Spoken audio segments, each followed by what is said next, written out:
Greetings guys, and welcome to another tutorial. Today we will be looking at the Chroma blocks.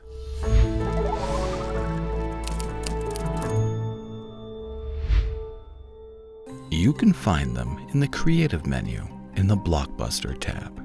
You can choose between 8 different colors, depending on what you put in the foreground.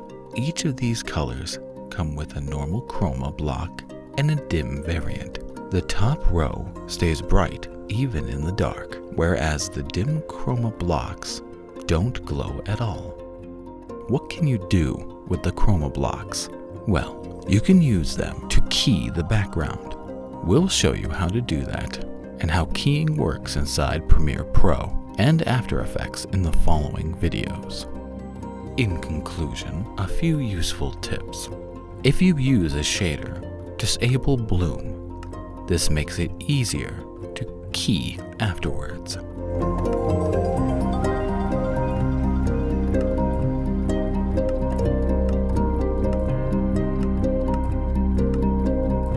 If you want to key a character individually for your VFX shots, put him in the air on barrier blocks. This will eliminate the shadowing between the floor and the wall.